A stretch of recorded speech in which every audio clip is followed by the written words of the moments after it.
అనగనగా ఒక చేప. ఆ చేప ఎగురుకుంటూ ఒక గడ్డిమామ దగ్గరికి వెళ్తుంది. అక్కడ కొంచెం నీళ్లు ఉంటే ఆ గడ్డివాములో దాగుంటుంది. ఆ గడ్డివడివాము నుండి చూస్తే బయట మండుట ఎండలలో 6 చేపలు ఎండుతున్నట్టు కనిపిస్తాయి. 6 చేపలు చనిపోవడం ఆ చేప చూస్తుంది. ఆ బాధతో ఏడుస్తూ గడ్డివామును చేప ఇలా అడుగుతుంది. నన్ను మా స్నేహితులను ఎక్కడ ఎందుకు ఎండేశారు అని అడగగా అప్పుడు గడ్డివాము ఇలా చెప్తుంది. అనగనగా ఒక రాజు. ఆ రాజుకి 7 కుమారులు.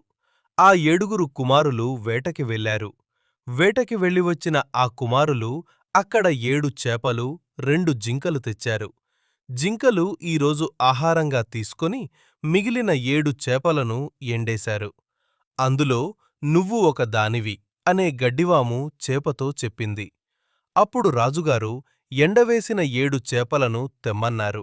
అందులో ఒక మనిషి వచ్చి 7 చేపలను పట్టుకుని రాజు దగ్గరికి వెళ్లారు. అందులో ఒక చేప ఎండలేదు. అప్పుడు రాజుగారు చాపచాప ఏమీ ఎండలేదు అని అడిగాక గడ్డివాము చాటు వచ్చింది అని చెప్పింది. అప్పుడు రాజుగారు గడ్డివాము దగ్గరకు వచ్చి, గడ్డివాము, చాపకి ఎందుకు చాటు వచ్చావు అని అడగక ఆవు మెయ్యలేదు అని చెప్పింది.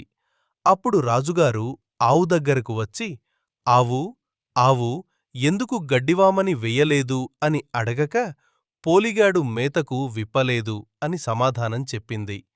పోలిగాడిని పిలిపించి ఆవుని ఎందుకు మేపుకు విప్పలేదు అని అడగగా మా ఆవిగా మా ఆవిడ అన్నం వడ్డించలేదులేదు, అందుకే విప్పలేదు అని సమాధానం చెప్పాడు.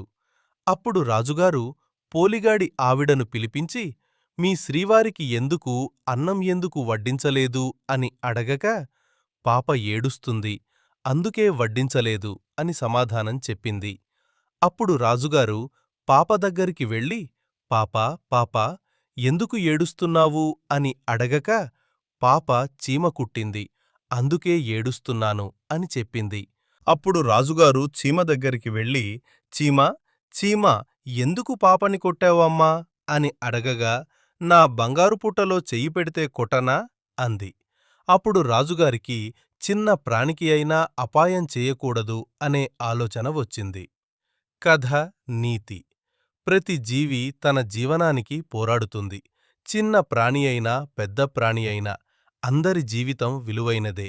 ఎవరికైనా అన్యాయం చేస్తే అది ఒక గొలుసులా అనేక మందిపై ప్రభావం చూపుతుంది. కథలో ముఖ్య భావాలు: ఒక చిన్న చేప బాధ పెద్ద కథకి కారణమైంది. ఒక గడ్డి వాము, ఆవు, పోలిగాడు, భార్య, పాప, చీమ ఒకరి పని చేయకపోతే అది ఎంతమందిపై ప్రభావం చూపుతుందో చూపిస్తుంది. చివరికి రాజుగారికి వచ్చిన బుద్ధి చిన్న ప్రాణికైనా అపాయం చేయకూడదు.